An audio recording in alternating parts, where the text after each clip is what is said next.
So we just have one minor problem. This drawer hits this sill. So I'll demo that, and later I'll trim it out with something shallower, and that way it clears.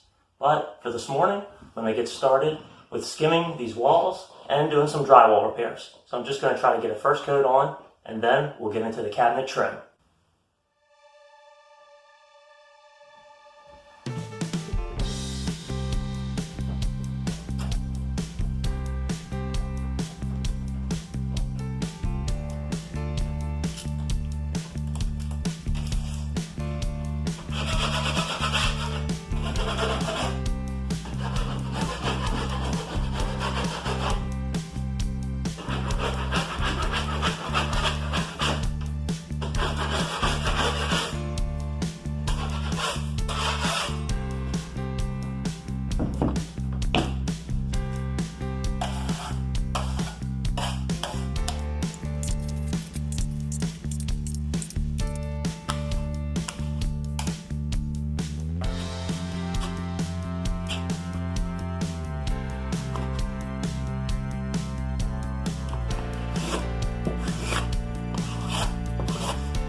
So the patch and this tape work is the only repair work I have to do here. Everything else is skimming. So I'll switch to an 8-inch blade and we'll skim everything out.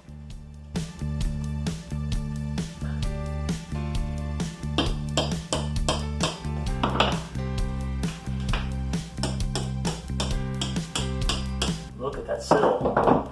God, the sill goes all the way outside. Look at how deep that is.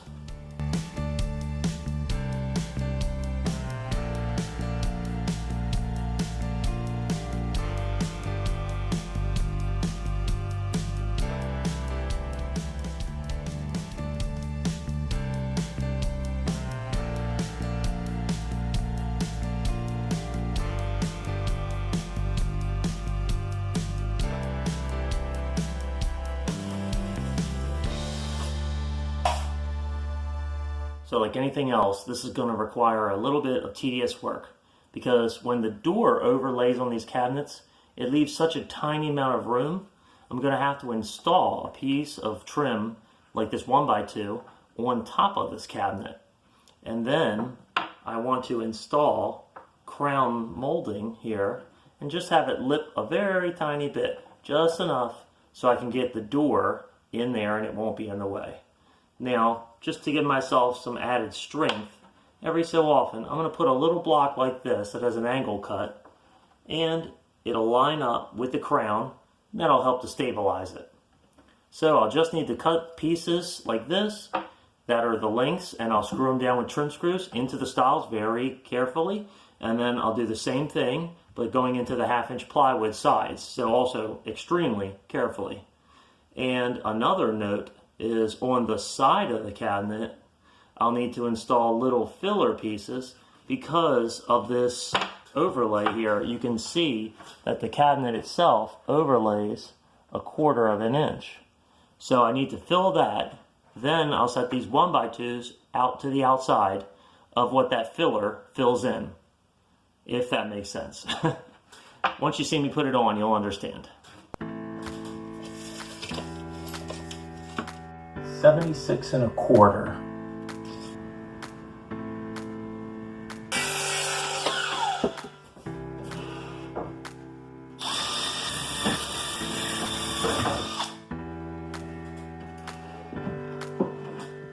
I shouldn't have pre-drilled them, because I still got to drill them so it goes through the stile.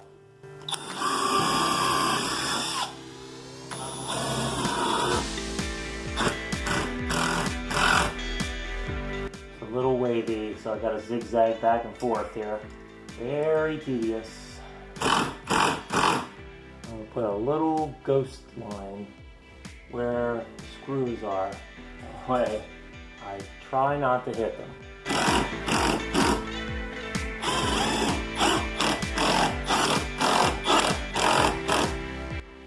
I've got a mark on here. That's where I need to set it to. and I'll screw it into the top of this, and then it'll be kind of like a little kicker.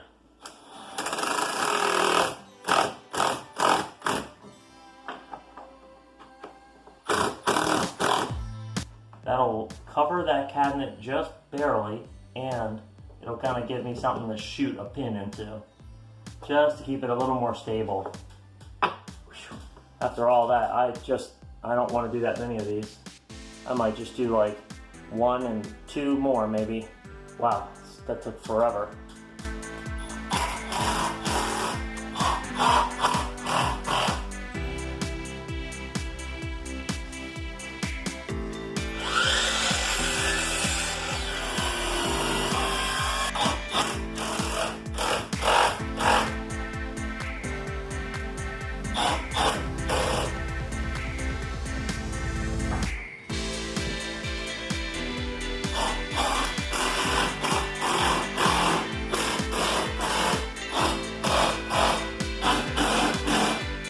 So I thought it'd probably be a good idea to put another mark where the little brackets on top of this wood are.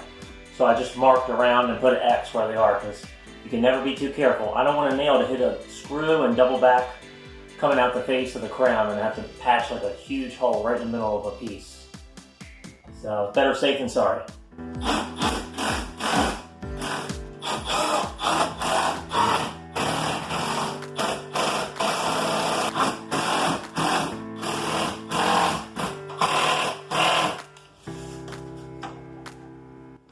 30 inches, well, duh. 12 and 16, so 10 and a half.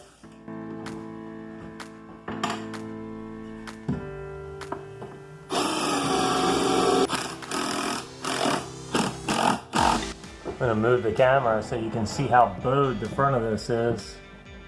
You can see how straight the board is, but the cabinet is way off. Will this work? Yes, just barely.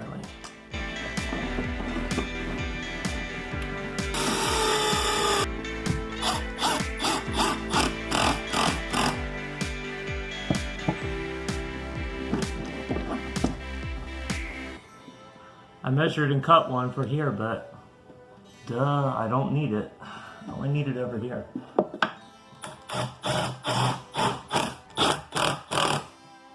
So earlier I spoke about taking a piece of this filler strip here and ripping it to fill in here. Now I cut this little block just as a gauge so I would know that this is flush, but essentially this is what I'll make. A little piece like this that'll flush all the way. Again, it'll be from this filler strip, so it'll all be pre-finished. And then I'll lip the crown right over it, and that'll give the effect that the crown just wraps all the way around the cabinet, and it's just one miter. And that'll look more finished. Alright, so this utility cabinet has two problems. One problem is that it's not tall enough. And the second problem is that the company that sells these only makes fillers in 3 inches. So while I really need 6 inches, there's just nothing I can get that's already pre-finished. And I'd prefer not to paint anything. That way I know that it matches and it has the factory finish on it. So my loose plan is to build something similar to what I've been building on top of these other cabinets. And I will put a piece of toe kick on the face of it. So I'll need to set it back the thickness of the toe kick, which is probably 3/16 or something like that. I'll cut a block and use that as a gauge. And then I'll go around this cabinet and install some, almost like a little wall effect, where I'll have little sticks that'll come down to a top plate, kind of, and that'll give me something to nail the crown on at a later time. I'll transition the toe kick to the cabinet with a piece of scribe. As it develops, I think it'll kind of make a little more sense.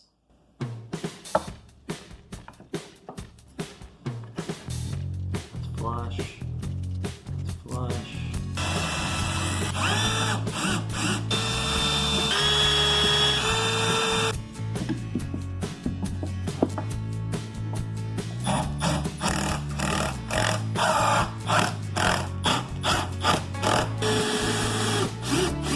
Wow, that took a while. It took like 20 minutes just to do this one little section.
We'll do the same thing. 1, 2, 3, 5 1/4.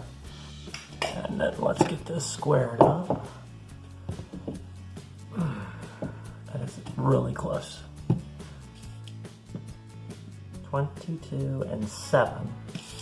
22 and 7, 3 at 5 1/4. Oh man, what did I do? Those are crooked. I'm gonna trim those up. Those are terrible. There we go. So I leveled this, and I'll put a Hardy screw to lock it to the drywall, and that'll hold it plumb.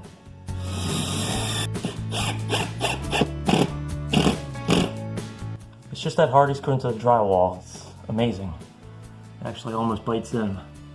Okay, let's knock these out. A little low. It'll be okay.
Good. Alright, so it's finally time to actually start putting some trim on the cabinets. So I'll get started just by tacking these little fillers on. And to do that, I'm going to use this little 23 gauge brad gun. So you have to be careful with this. These brads have no heads on them, so there's no detent on the gun. So it will shoot if you pull the trigger.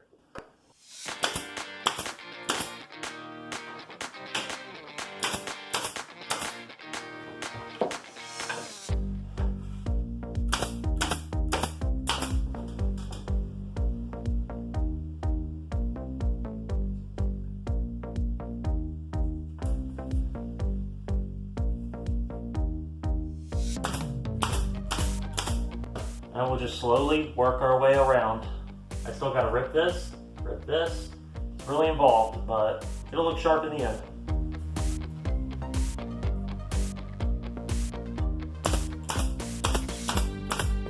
It's pretty good. I like it. One last piece.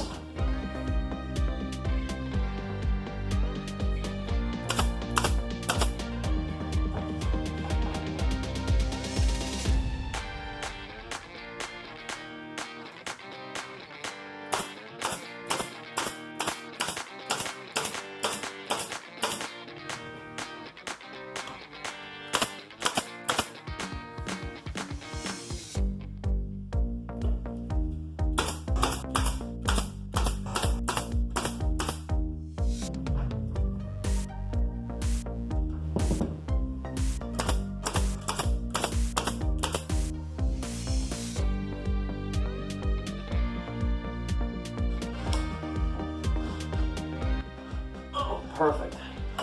Perfect, perfect, perfect.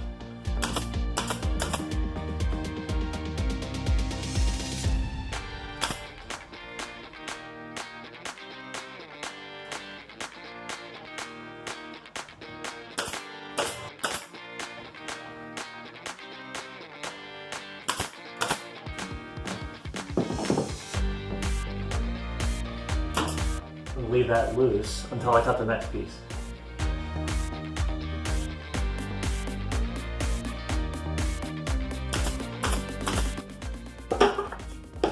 That'll work. I gotta make sure it'll work. It needs to work like right there.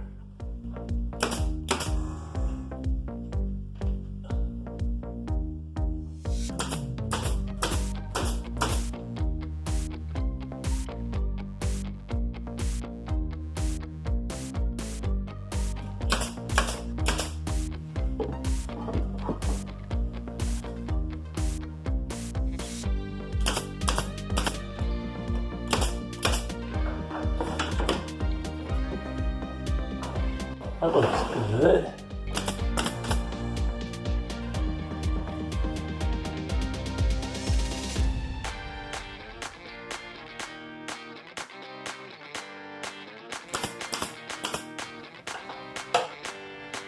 Oh, Yahtzee.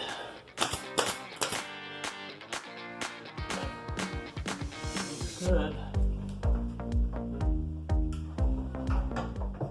Alright, so we got this section done. I just have to hit all these pencil marks with an eraser, and it's all totally done.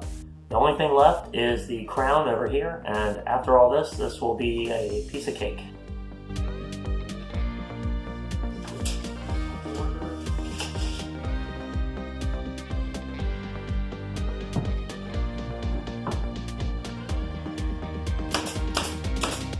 So I prefer to coat all these pieces. So since this is a 22.5, normally it's a 31.62, so I'm gonna do a 15.8, and I'll cut this cope out here, and then cope it, set it up there, and we'll just try to dry fit it.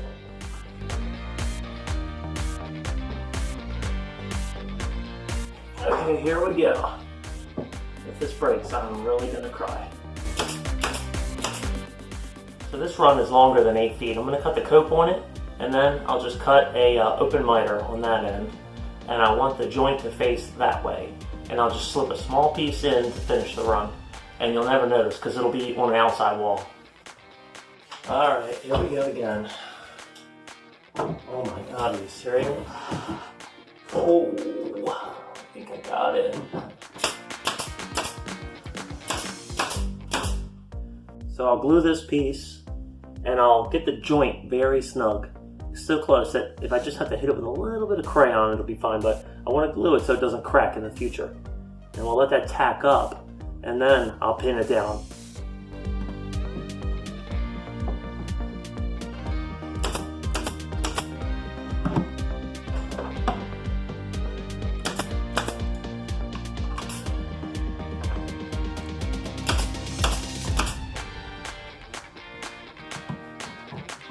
Okay.